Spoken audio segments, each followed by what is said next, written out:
السلام علیکم ورحمت الله وبرکاتہ. د مانځه دا طریقه ضروری ده چې دا مونږ زده کړو.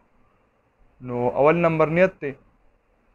نیت کوم دړه د اخلاصه د لوی اختر واجب مونځ سره د واڼو تکبیرونو په دې حاضر امام پسې ادا کوم. بیا الله اکبر چې الله اکبر په نامه باندې به لاسونه وتړو او ثنا به ووایو سبحانك اللهم وبحمدك وتبارك اسمك وتعالى جدك ولا اله غیرک. بیا به امام تکبیر وایي الله اکبر.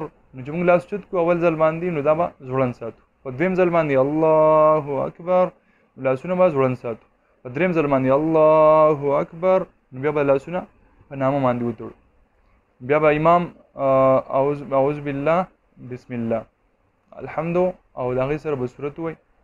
بیا به رکوع لاړ شي او دغه شان بیا سجدې له دا رکعت به پوره شي. بیا چې کله راپاسي دویم رکعت له نو دویم رکعت کې به الحمد شریف به ووایي او هغې سره به صورت ووایي.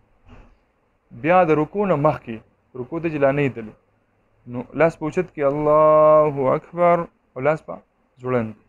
بیا په دویم تکبیر سره الله اکبر او بیا په دریم تکبیر سره الله اکبر لاس په بدې کې ځوړند دي.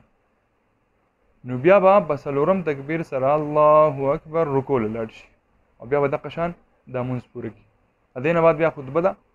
نو خطبه ویل چې کوم دی دا سنت دی او اورېدل واجب دی. لہذا دا خطبه چې کوم دی په غور سره واورو. د هغې نه بعد چې کوم دی بیا مونږ وځو. الله دې عمل کول توفیق راکړي.